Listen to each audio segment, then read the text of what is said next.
So Avery, again, I'm really pleased and excited to be able to sit and connect with you, and for you providing some of your time. So you are the creator of Cards for Decolonization. I actually have a copy right over here, Nice. and I was hoping you could start by telling us what Cards for Decolonization is, and then we can go into a bit of the journey of how you got to where you are with it. So, if you could just introduce yourself and what you're pursuing now, and then also what Cards for Decolonization is about. Absolutely. My name is Avery Old Coyote. I was born and raised in Montana. I come from um, two reservations. I belong to the Upsaloga people, or the Crow people, Crow Nation, and I also belong to the Salish people of the Flathead Nation. And I'm sort of, I guess I'm burrowed into this academic life. I'm a lifelong academic, I suppose. Now I'm pursuing a PhD here in Syracuse, New York. Um, I guess before that, I did a master's in Native American Studies, and before that, I was a student at University of Montana in resource conservation at the College of Forestry there. I should mention I'm at SUNY ESF, which is the State University of New York College of Environmental Science and Forestry here, where we're the only college that is solely dedicated to the um, study of the environment. And so here I'm studying under a wonderful person and I think a world-renowned indigenous scientist, Dr. Robin Kimmerer, kind of famous, in her own right. And actually, it, I mean, I think by the strictest of definitions, very famous. We just announced, or she just announced to us, my student cohort, that she was notified that she was New York Times bestseller for the Okay, first time in her career. that's not Yeah, not unamazing at all. That's a pretty absolutely. spectacular thing. Absolutely, yeah. So we just honored her last week. We were at her house and kind of had a small get together at her place and just commemorated her with just a small get together. But um, she wrote a really great book called Braiding Sweetgrass, and so now I'm kind of dedicated, everything to trying to I guess reciprocate everything that I've benefited from um, uh, back from my hometown reservations, those rivers. And so I owe it, I think, to those rivers to really protect them. So to back up, when I was in my undergrad at University of Montana, I actually had just graduated, and I was in between kind of everything. It was really a crossroads in life, and I was fortunate enough to be introduced to a nonprofit organization at the time. We've since transitioned to a for-profit company, LLC. We call ourselves Native Teaching Aids now, but at the time it was just I think two people when I joined. Obviously three, and Native Teaching Aids, kind of at that crossroads in life, really they just said, "Are you looking for a job?" And I said, "Yeah, well, yeah." They were in my hometown on the Flathead Reservation, so um, I said, what are we doing? So at the time, like I said, I had pursued a natural resources bachelor's of science in resource conservation, though I entered into graduate school at the University of Montana in linguistics with the full intent to devote all my time to language revitalization and sort of cultural resurgence that I think we're all in Native America benefiting from right now. And so Native Teaching Aids um, totally fit that model. We jumped full in, and their particular model of language revitalization and cultural relevance was not giving. I think that's the wrong word, but entering uh, indigenous languages into the free market economy. And Mm. so, as you may know, or possibly not, we're in kind of a really dire time right now with respect to um, making relevant, making it vital again, our indigenous languages. To put that into context, on the Flathead Reservation, last I heard we were at 16 or 17 fluent speakers. And so I think at that time when I was looking for the job, we were in the 20s, but at the Mm. same time, most of those speakers were all above, 60 years old. So it was kind of an all hands on deck. It doesn't matter the approach. Let's just get this done. So we jumped full in at Native Teaching Aids with creating games into the free market economy Yeah. to sort of jumpstart that social awareness within our cultures. And so, we, as a linguist, as a budding linguist at the time, I was, I was a game developer. We were figuring out new and creative ways to introduce people and get people excited really about learning their language and being proud of their culture. And so, we sort of, we're still fully engaged in that, with that endeavor at the moment. But I myself sort of took a sidetrack at that time in between. I was kind of in a gap year, I suppose. Um, I guess no, I was in graduate school in linguistics at the time, where I was trying to juggle, this kind of an odd space within academia, Mm. in terms of linguistics, whereby it's underneath the umbrella of anthropology, but also kind of underneath this larger devotion, or I guess with the full intent of serving indigenous communities, but also at the expense of indigenous communities.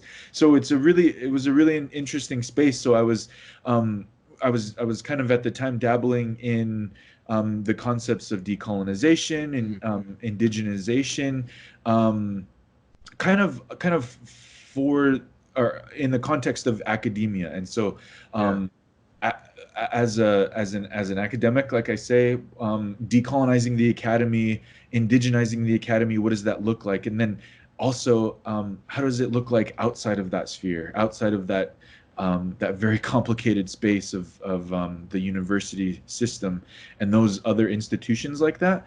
And so, you know, as I say, I was in both those spaces, juggling that headspace, right?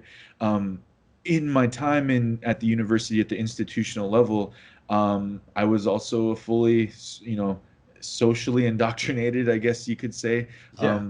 into that space. And so I engaged in um, just just friendship, right? And so, in not in entirely an indigenous space. So I really I loved, and I still do love, the game Cards Against Humanity.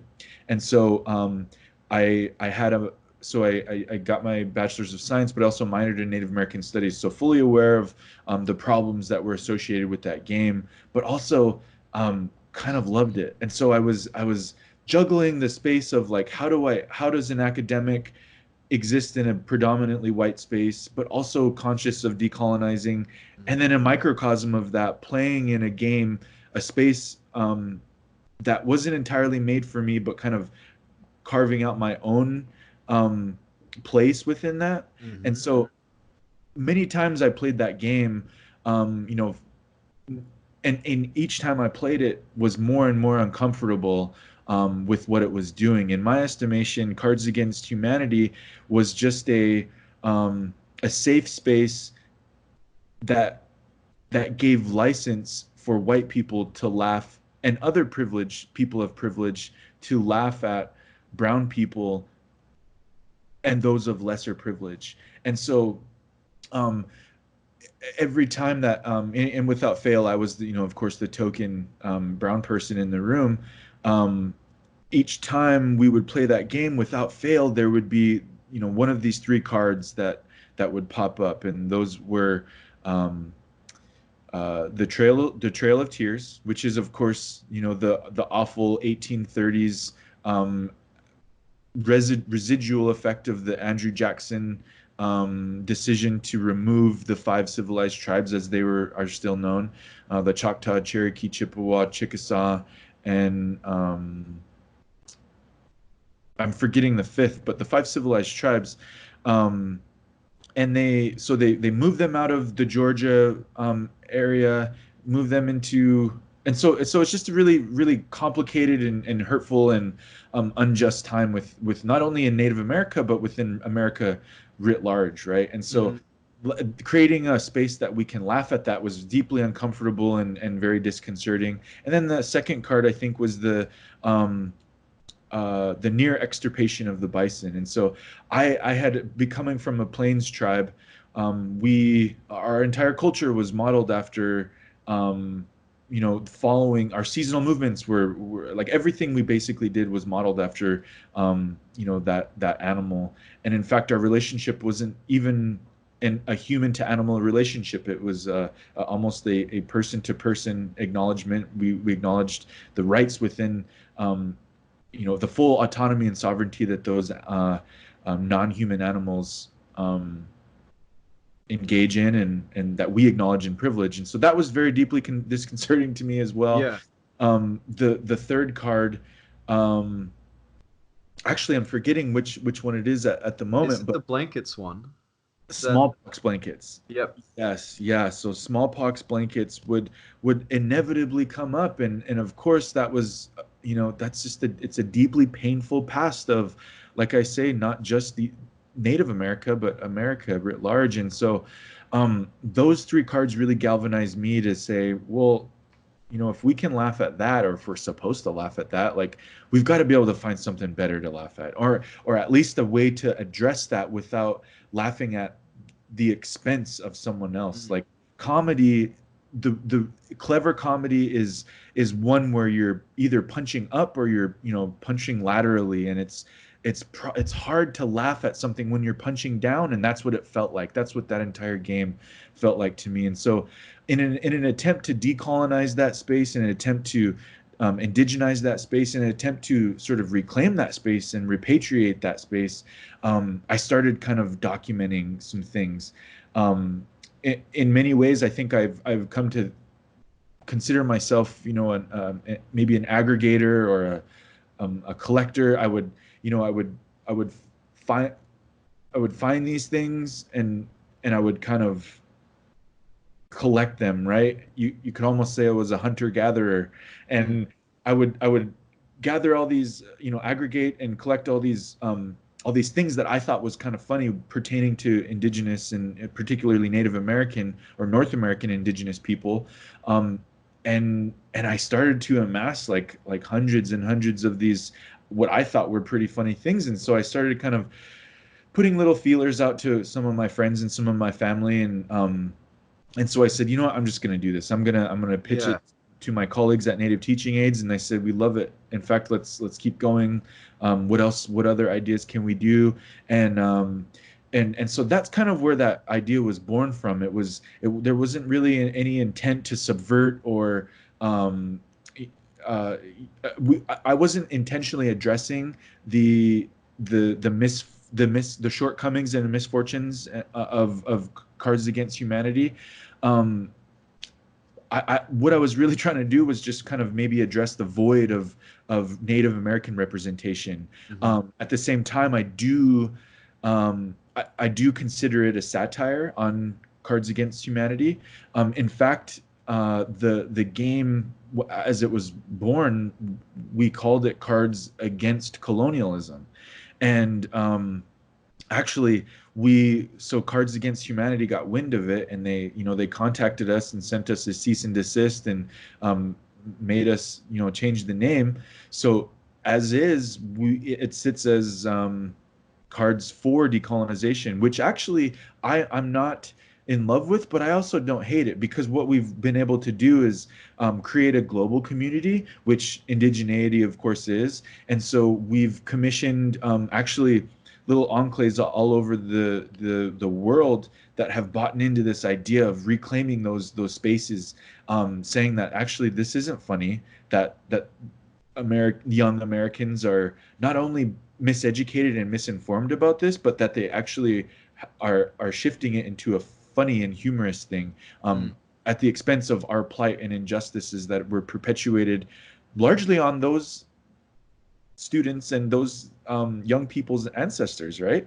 And Mm. so we have a game now, um, uh, called Cards 4 808, which is 808's the area code for Hawaii, and the native Hawaiians have really taken that, and it's blossomed into this really popular game, may even surpass Cards for Decolonization.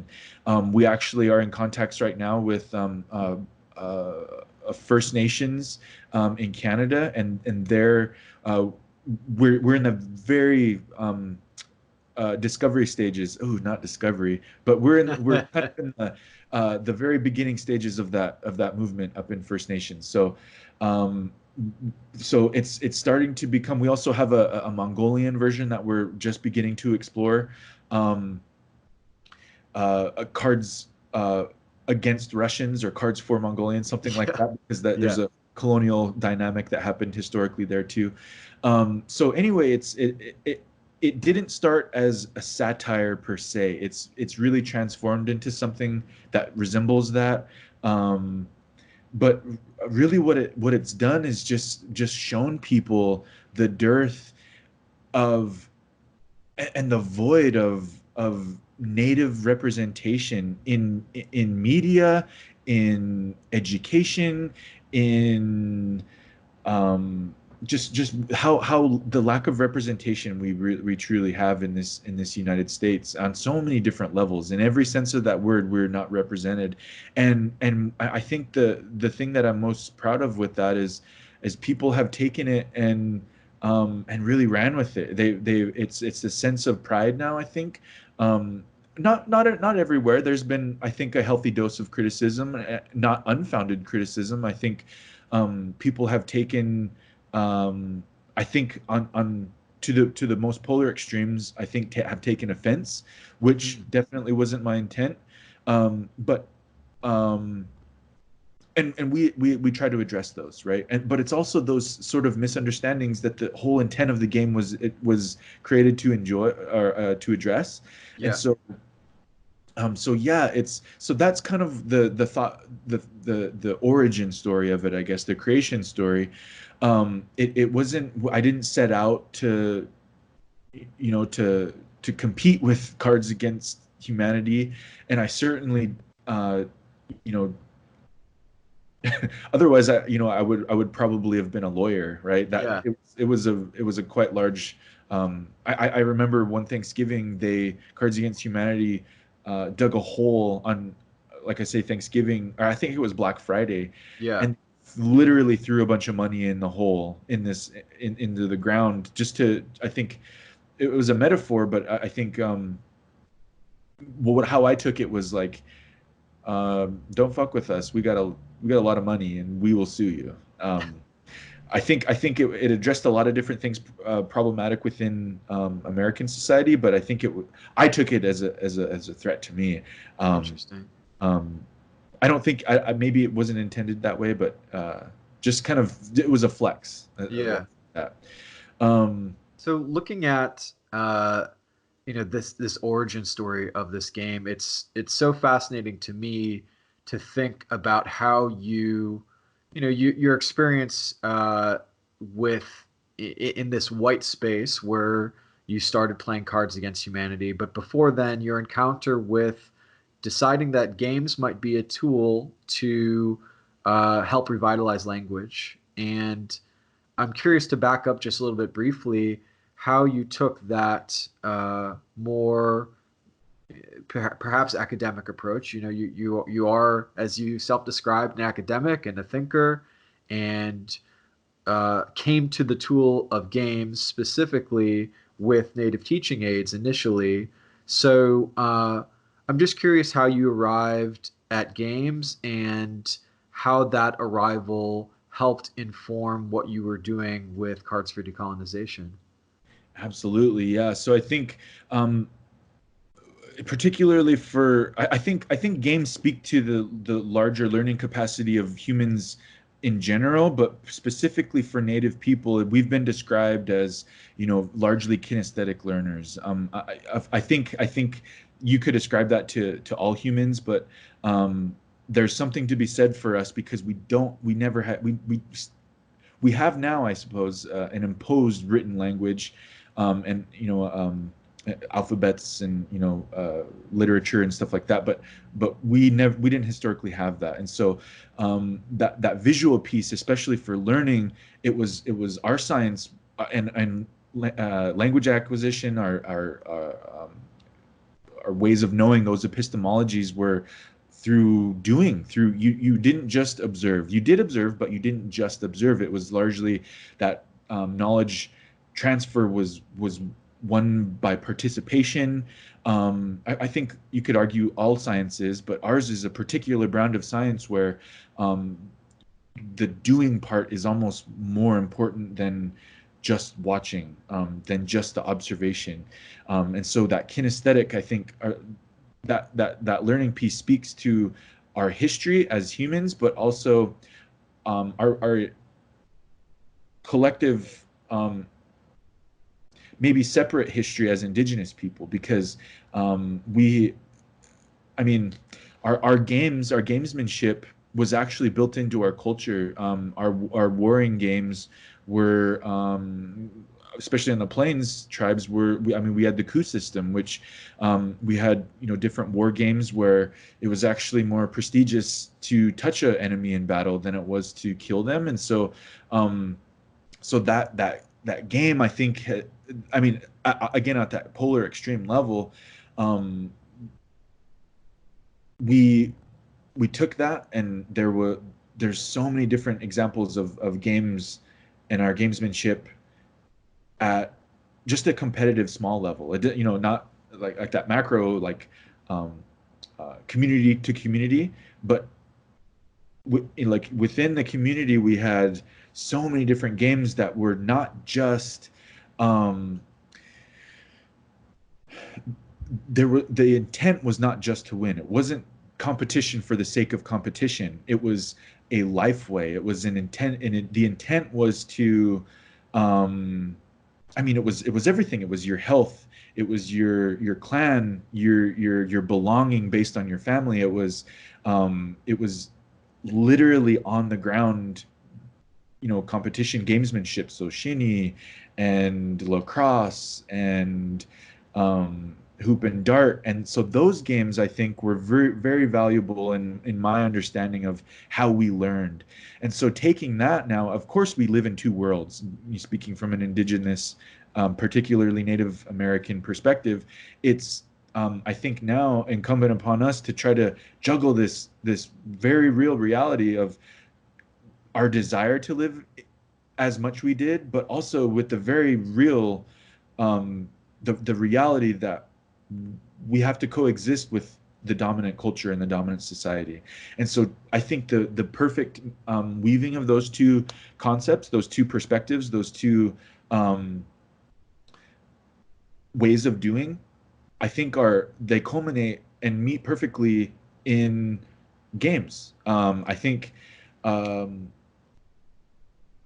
when you can acquire a language, I think it's all of those. You're visually learning, you're audibly learning, you're doing it by kinesthetic learning.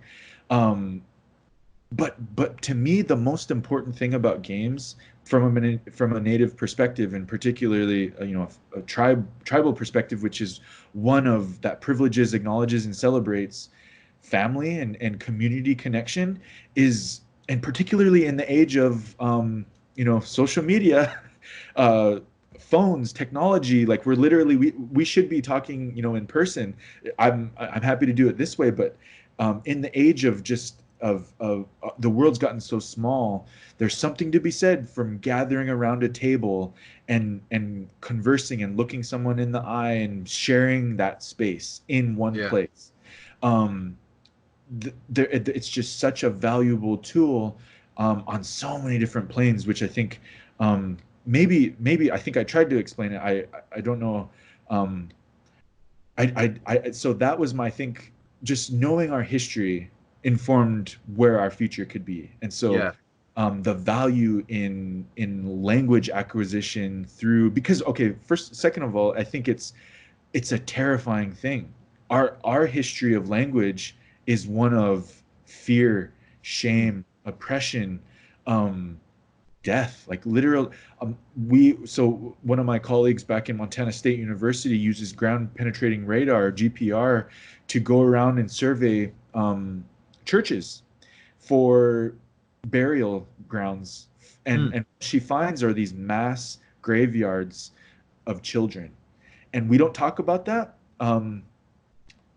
We meaning native people, but also I think larger like Americans don't talk about that.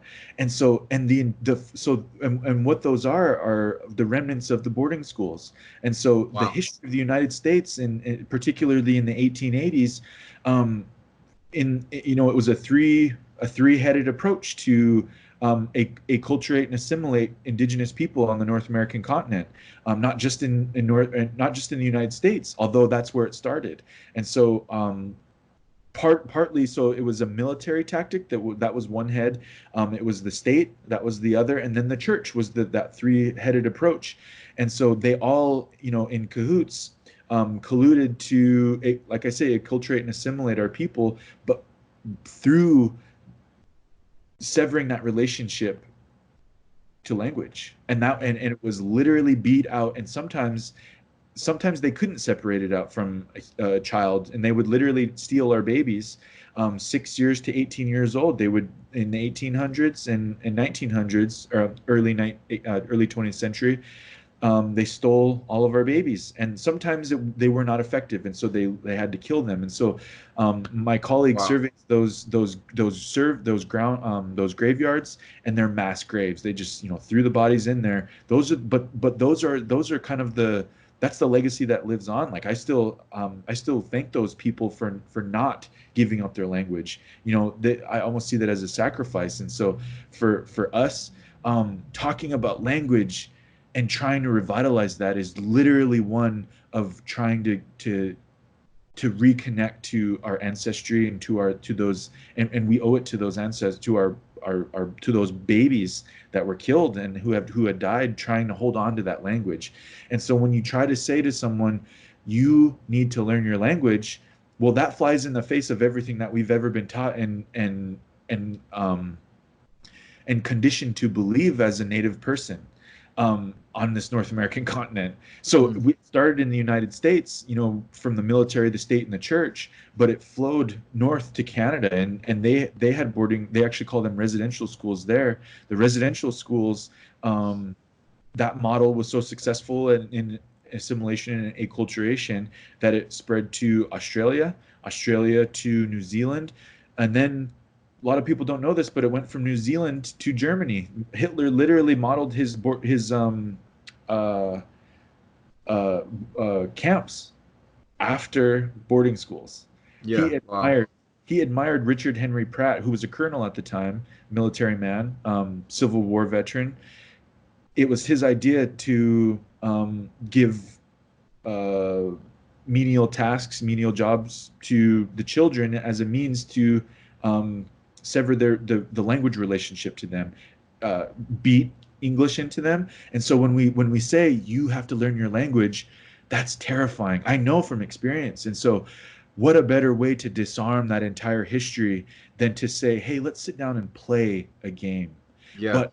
But it's so you're almost tricking yourself into believing that it's such a scary, and I mean I took Spanish in high school. That's even scary. And there's I mean you can probably go back into the colonial history of Spanish too, Spanish speaking people, and that's rife with injustices.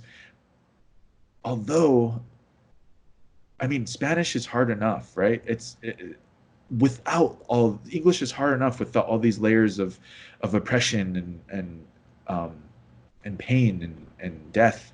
And so I think games, particularly card games, board games, serve as such a powerful tool because of what it presents. um, as a means to address the injustices of history. It's a Mm. reparative justice in a disarming and actually communal way. I mean, you have to, in order to play a game, unless you're, online, which I wouldn't recommend, um, if you're playing a card game around your family members, that's actually how you learned. That's the first language acquisition was through that family. And so Mm. part of our intent at Native Teaching Aids is to one, just flood the market with for those tribes that are willing and able to work with us. Some are a little bit too weary, they're just not ready, which we fully support. And we don't actually lobby or go into communities that don't contact us first. We're here. We put out that beacon, and we want to make ourselves available. We have availed ourselves, but those wishing to engage with us, I think it serves as a powerful reparative and repatriation tool for language. Yeah. And so we tried to flood the market with all these different types of we think fun ways um, to reintroduce and restore, but also restory our ways of knowing, doing, thinking, and acting. Yeah. I mean, first of all, thank you so much for that just incredible history lesson. You you breathed so much life into the simple question of why games, and just were able to tell this, uh, I just provide this incredible background, which I just, I'm sitting here, but my mouth pretty much open. So I just thank you for sharing that. And it's very enlightening to see how you took that idea of reclaiming language and reclaiming history and reclaiming space and reclaiming culture, and that goes into uh, Cards for Decolonization in a unique way, in a satirical way, in a humorous way. And I think that's a great segue into couple questions, which is one, how does the game actually play? How does it work? And the last time we met, you told me this incredible story of the first time you shared it with your mother. And that might have been the first time that you had kind of played it with someone outside of a group that had been maybe collaborating on it. Although it sounded like you did most of the writing and collecting. So I was hoping you could share how it's played, and then that first moment and some of what you were feeling and your concerns going into sharing it with your mother and I think a friend of hers. Yeah, definitely. So, the it's kind of a funny question because um, knowing the legal trouble that we could get in, we actually wrote some rules that, if I'm being totally honest, I don't remember what I wrote. Yeah. But it was with the full intent that we'll just give a pathway to someone who who has never heard of cards, against humanity, and we'll say we'll just change it a little bit. And I really don't remember what the real rules are. Um, but what we tell people is play how you feel. If it feels right to sort of replicate um, a Cards Against Humanity feel, if that's the space that you want to put yourself in, to make yourself available to laugh, if because what we're really asking is people to, it's a deeply philosophical, but I think there has never been a psychological analysis of this approach, and I think deservedly there needs to be one, because what we're asking people to do is go from, it's about the stages of grief, right? If you know the history of our people, it's one of mourning, it's you grieve. A lot of times these concepts are so unavailable, so unapproachable by intent, right? Like we don't, we intentionally, we meaning United States, our education is so poor, our public education is so poor that we intentionally, or maybe it's intentionally poor because we don't Hmm. We don't want to know We put because the uncomfortable away. right, exactly. Well, and then it also gives you license to be able to stay where you are. If we're talking about decolonization, not just metaphorically, well, that actually we have to address the settlers who would colonize these, not only are colonizing these spaces, meaning the institution, but the literal place. If we don't educate the actual larger population of the United States, then that sort of ambiguity and that their misunderstandings and misconceptions and misperceptions of history actually it justifies your continual displacement of indigenous bodies. And so it may be intentional. I think it's just we have really poorly funded public education, but nobody knows about. Not a lot of people know about really the intricacies and the true definitions of these cards. A lot of times, and so when when you hear those things, when you get a card that says boarding school, and you're like, I know what that is, but I don't know if I should laugh. What we're really asking you to do is go from denial to acceptance and laugh. A lot of times people get stuck, they get hung up on this anger piece, well, I can't laugh at that. I'm going to get pissed then. Or they'll go and I've seen all five stages of grief exhibited Mm, throughout the course of playing these games. Um, and how it plays is I've never been a part of two games that are the same. Not yeah. once. I've had similar games in Cards Against Humanity, and actually they kind of all end on like a sour note sometimes. It's just like, oh yeah, you won, but you didn't really win because we're all thinking about, or at least from my perspective, I'm like, ugh, I kind of feel icky laughing about some of these really hard things. Mm, I've heard this before of Cards for Decolonization and Cards for Colonialism, but um, I think what it really does is it empowers Native people because it says, we can laugh at that because why? It's ours.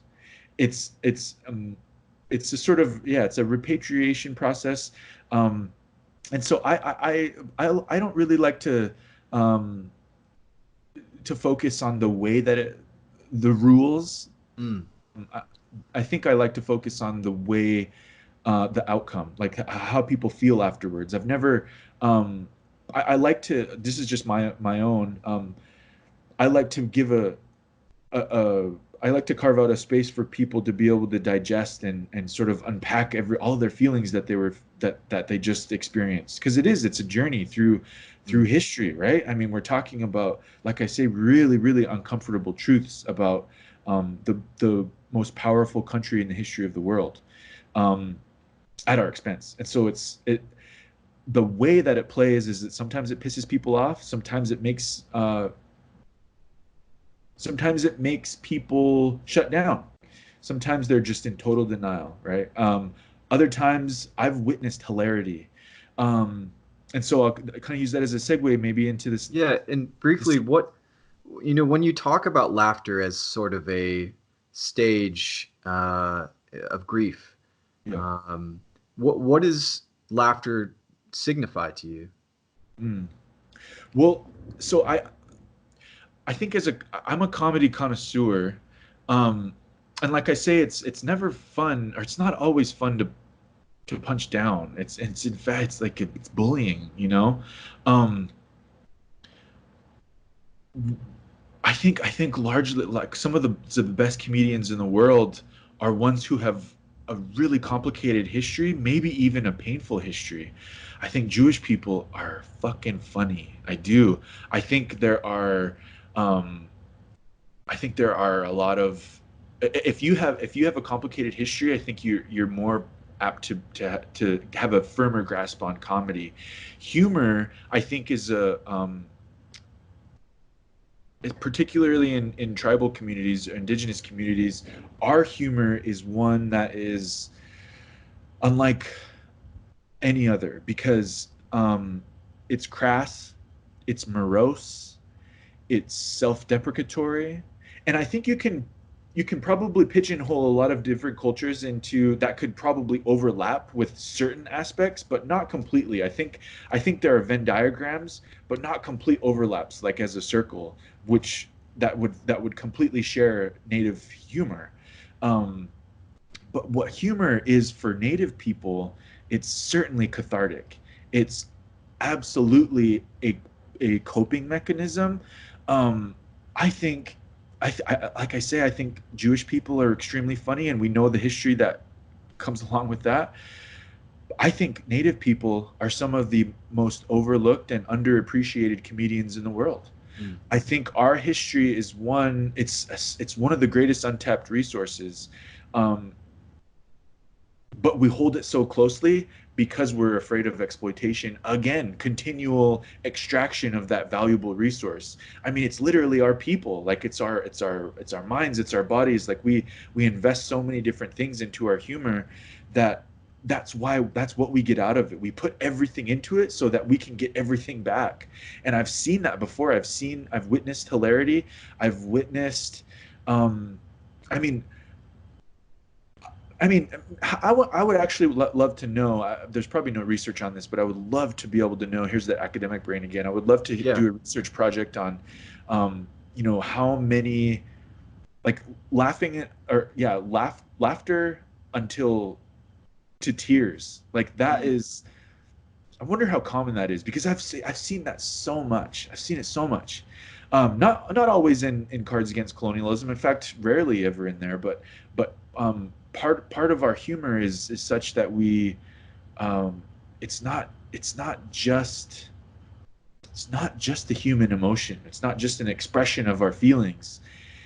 It's it's so much more, and it's almost it's we almost I almost do a disservice to it, even trying to encapsulate it, trying to explain what our humor and what our comedy and what we're able to laugh at is, and was, and could be. But um yeah, I'm not too sure. I think it deserves a lot more Yeah. um, questions, for sure. That's great. Well, no, we'll save that for our next conversation because I certainly have some theories on the role that humor plays and how what that catharsis represents. But I think yeah, I think that's a lot of what I think about too in that space. So you were about to tell that story about okay, you were developing this game and you had some of these theories about what it could be,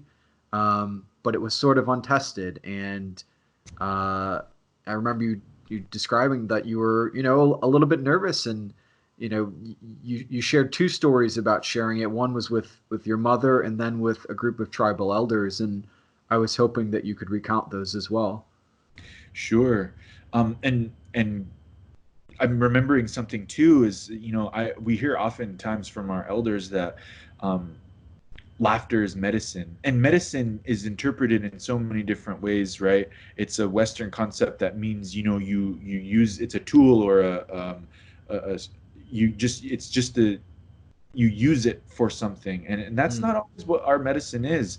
It's not it's I mean, this goes back to the language piece, but it's the translation isn't perfect to English, and so languages, or laughter as medicine, humor as medicine, is I think a deep expression of personhood, but mm, also of indigeneity, I think. yeah. And so you know, I've mentioned a couple different times that I've witnessed hilarity, and the very first time that I played this game, oddly enough, or maybe ironically enough, it was on 4th of July.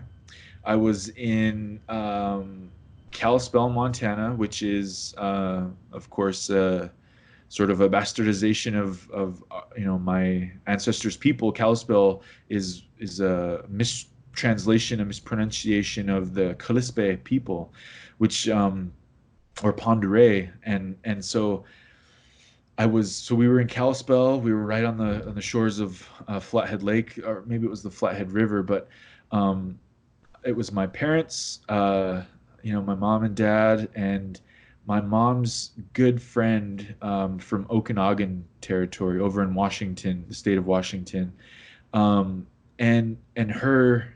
and her husband were visiting. Well, their families. We kind of gathered all our family.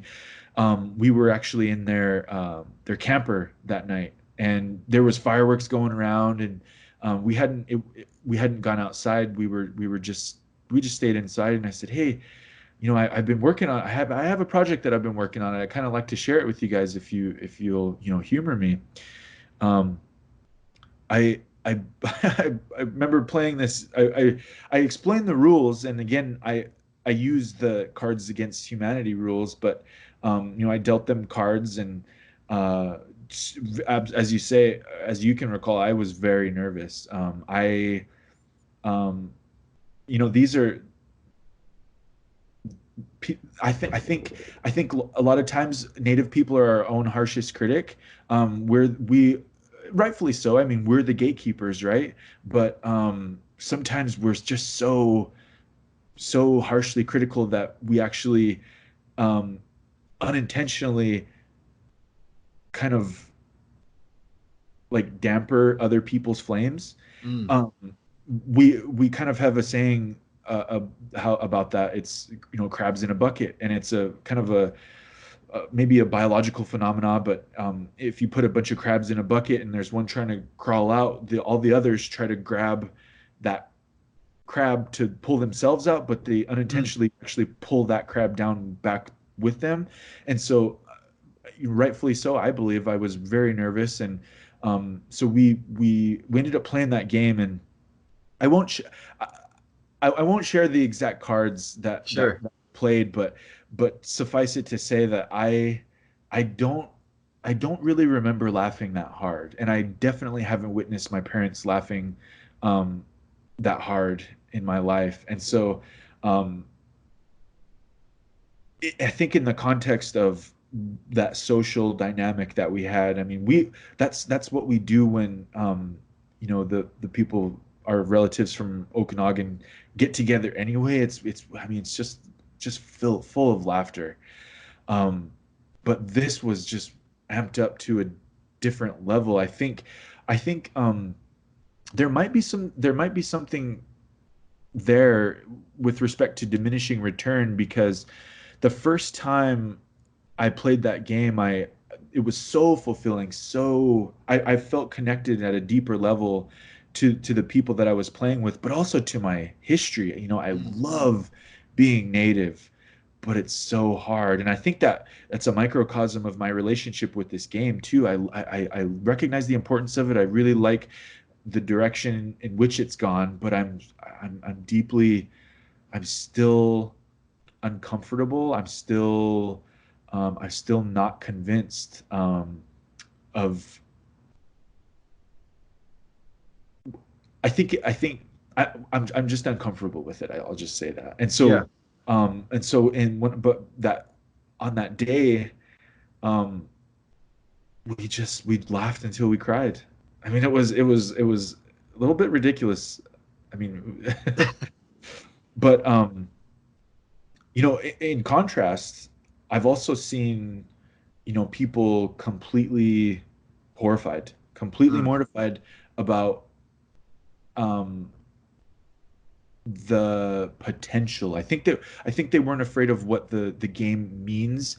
They're afraid of what the game could mean in the wrong hands. yeah. Such a powerful tool as is a hammer, but in the wrong hands, a hammer can do a lot of damage.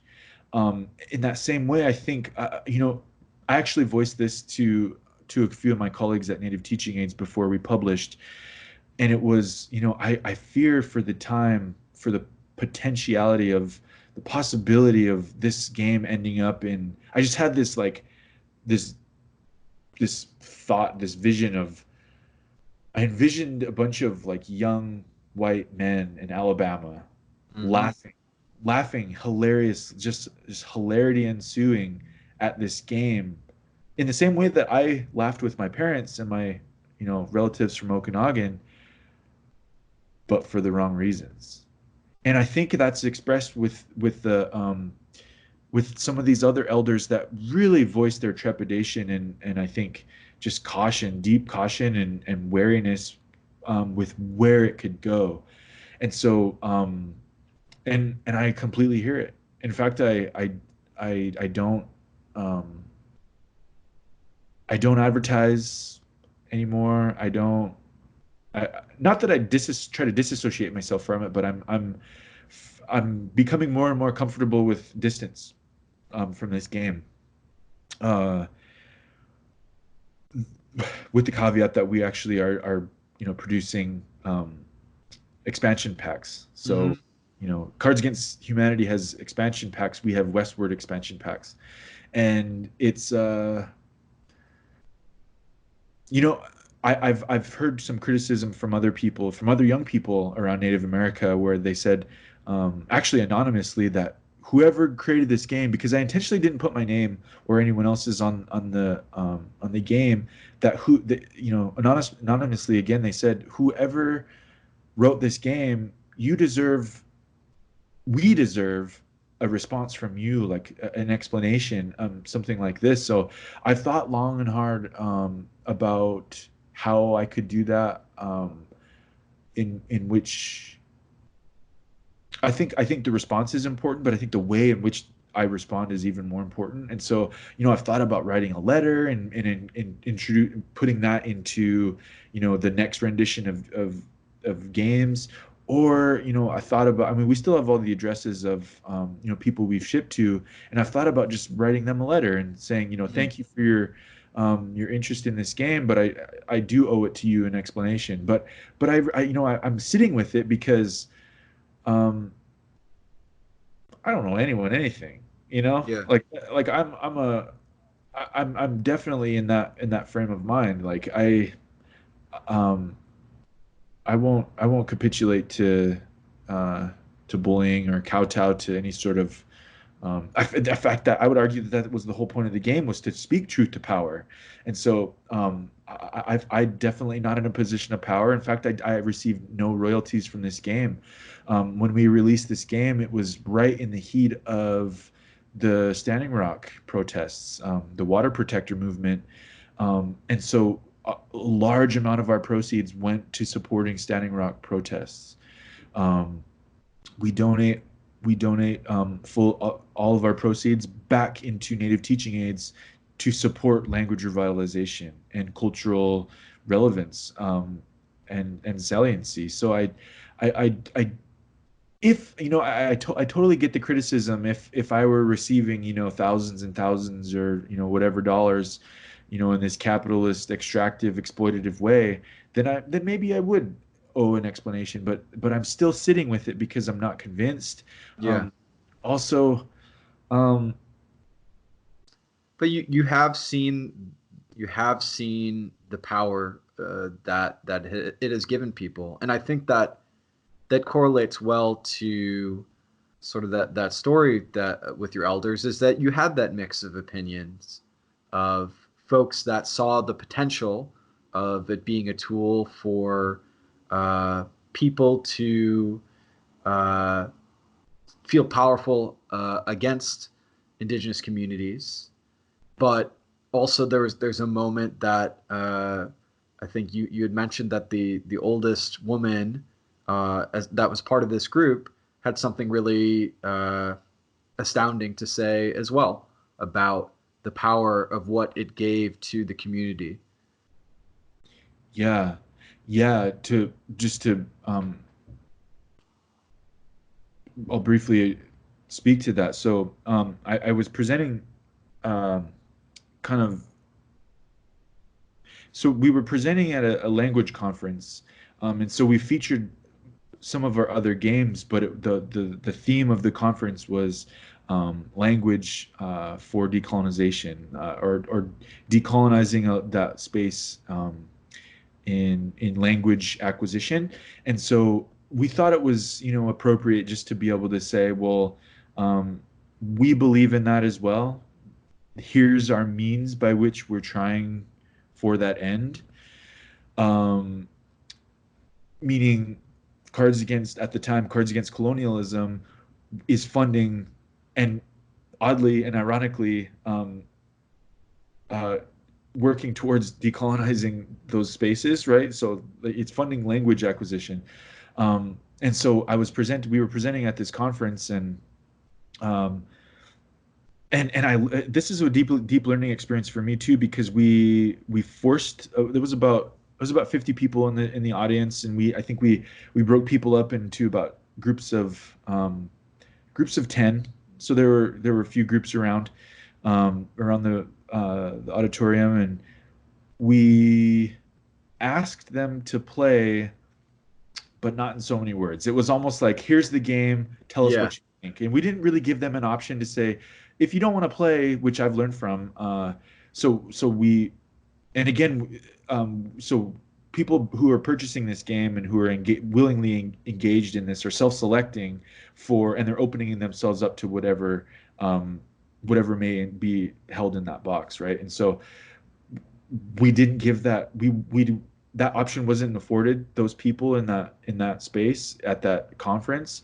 And so that was our greatest criticism, was or it came from those people, was Yeah. our criticism was, how dare you, this should be burned, you're damaging our culture. I mean, really like scary terms. Like these are things that I would, probably love to say to the owners of Cards Against Humanity, like, you didn't think this through, or stuff like that. And we were just like blindsided almost, and totally naive to the fact that people's autonomy, people's agency to be able to engage within that game should not and must not be overlooked. If your consent to engage with this is part of that psychological part of grieving, like, if you are forced into that, you're probably going to get a bad experience, and we totally got that.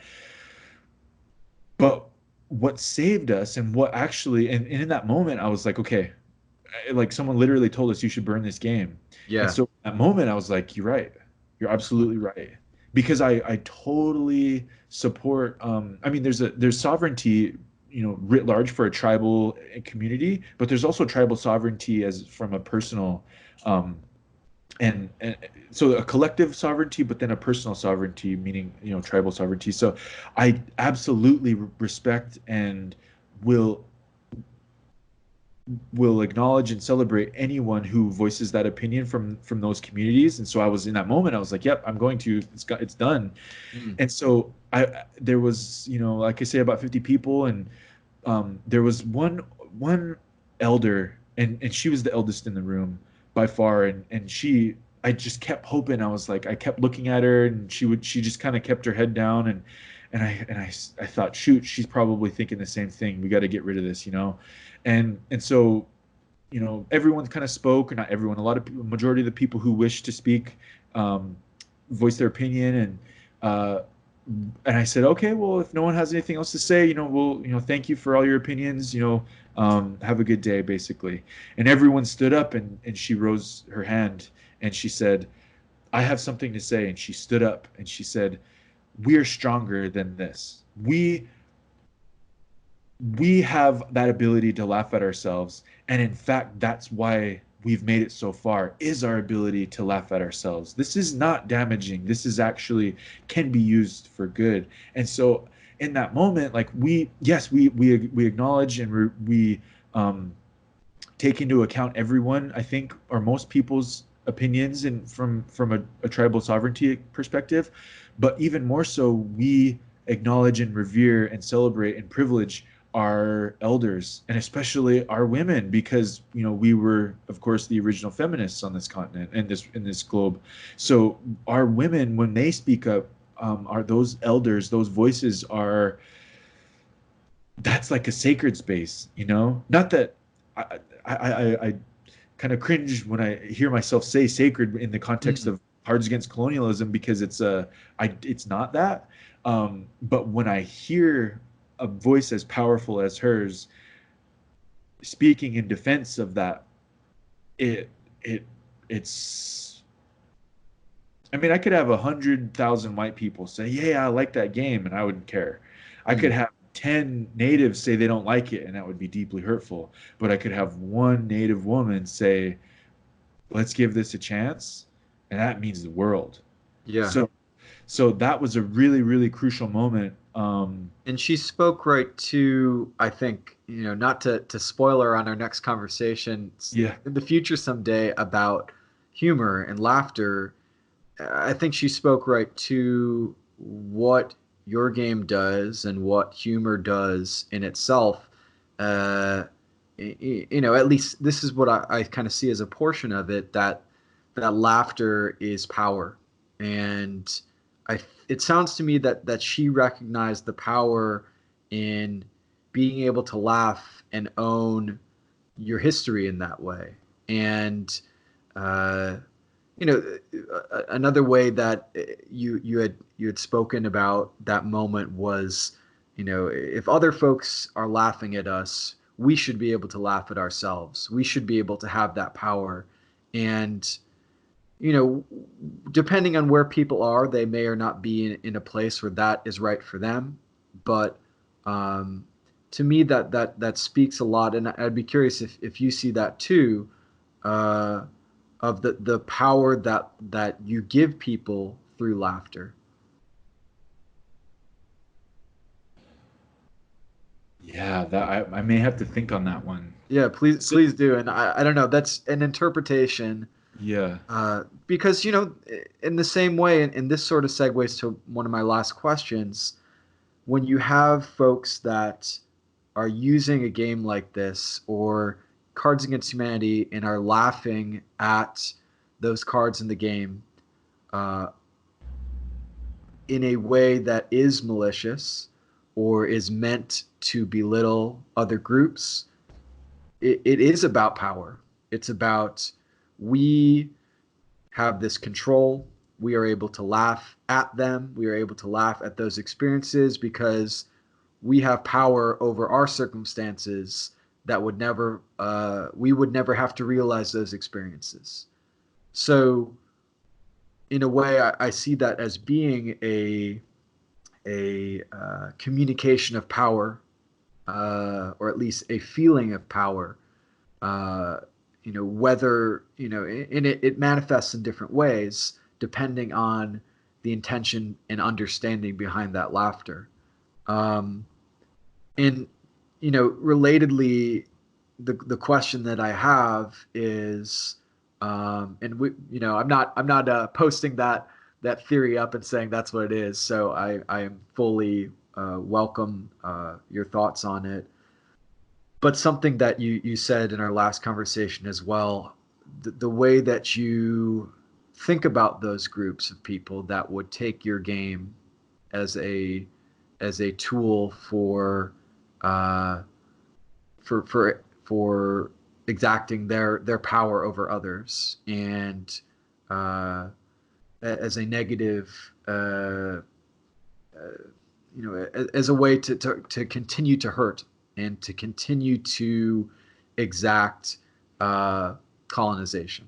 Um, and I asked you, what do you worry about those people? And you talked about how you did, and I'm sure you still have some concerns and reservations about those people getting a hold of your game and misinterpreting it and using it for their own benefit.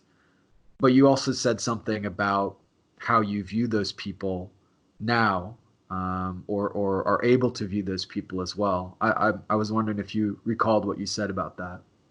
I don't really, but I actually, and we haven't spoken to this, but I think the learning potential when you're laughing, it actually, I think is a lot of times overlooked. And so I would argue that, um, I mean, in the context of this game, whether or not for whatever purpose you're using this to laugh, um, you're still learning. And so it's deeply, I think, hurtful and disappointing that someone would use that power. I think you're right. I think you're onto something, that laughter is partly an expression of power.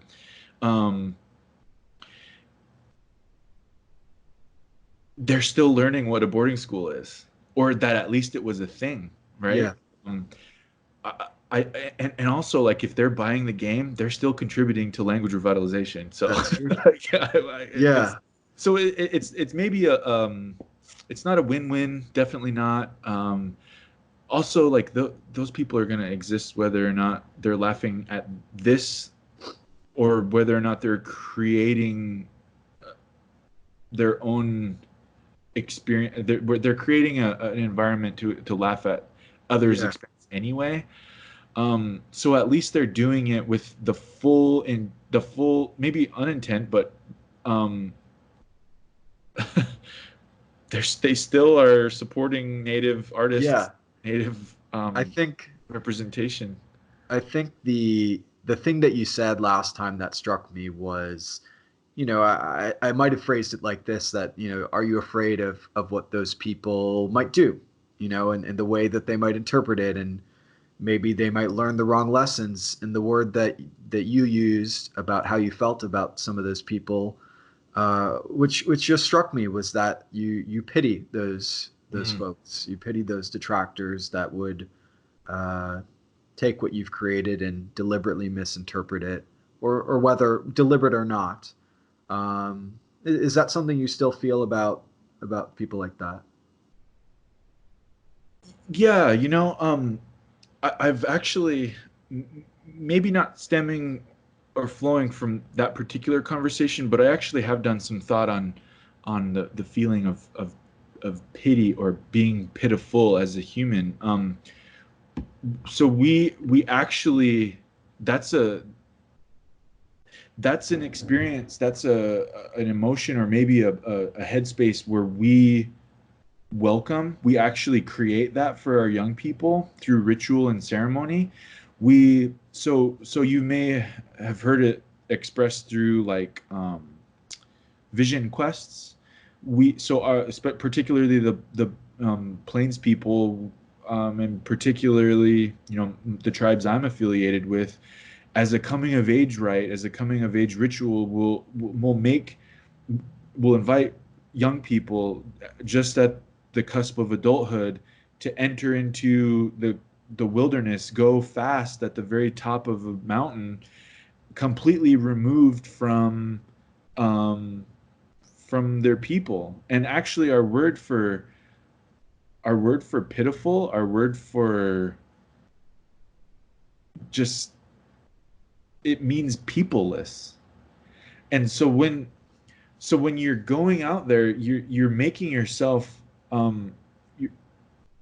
you're you're like the lowest expression of a human, to be without people. You're without food, so your brain is in a different um cosmological existence, like you. And so people literally they fall into dream states, and they have visions, and that's actually how you come into contact with your medicine.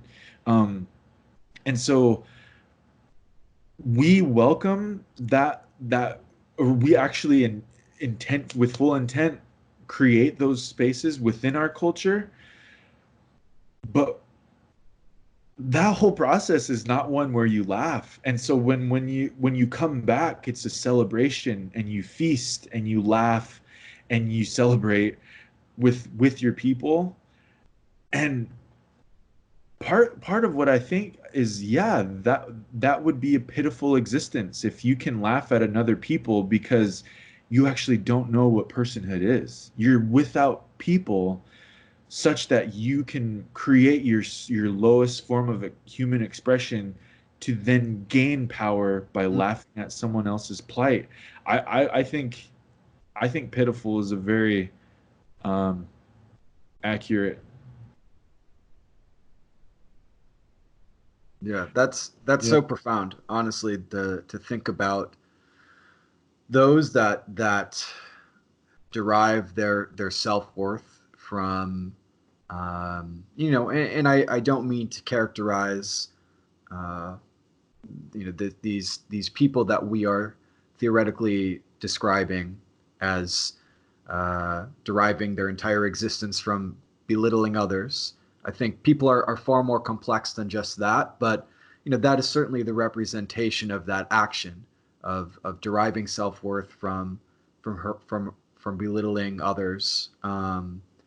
But you know, I do think that is very profound, that action is one that is, because human beings being such social creatures, that is part of our our existence. That's our mantra, uh, and to dehumanize yourself by dehumanizing others, Absolutely. it It's really just gonna is. say that. Yeah. Yeah, that it really is a peopless action. So I think that's very profound. I I really appreciate the time that you've given me and those that will be able to watch this interview tonight. And just to kind of close, you are pursuing your PhD and continuing to contribute to native teaching aids. Um, we have a westward expansion out and potentially future expansions to appreciate. Um, what else do we have to look forward to from your contributions to this game or other games? Or are there any parting notes uh, that you'd like to say? We've got so I have much more many more plans to release. Um, I think I think our coalition of global um, indigeneity and reparative justice game like type games are the potential for those. Our coalition is building. I've got plans to release some, but I don't suspect that they're going to be soon. I'm so busy with this doctoral work. Um, but that's not to say that you shouldn't watch for something soon. And where can people go to find out more about native teaching aids, about cards for decolonization, and where would they find those updates? Yeah, so I think there's two different websites. I think we have nativeteachingaids.com. Um, we also have, I think, hmm, I don't know what we call it because it used to be Cards Against Yeah, Colonialism.com. So I don't know. Maybe just go to nativeteachingaids.com and you'll find everything there. Yeah. that's wonderful. Well, Avery, again, thanks so much for your time tonight. I feel like I learned something new uh, from you every time that we've talked. I mean, we've only talked twice, but I've I've learned a lot from you just in these two conversations, and I'm really appreciative of what you're doing. And I I hope that we can stay connected, and that I can continue to support what you're doing in whatever way that I can. Awesome. Thanks for having me.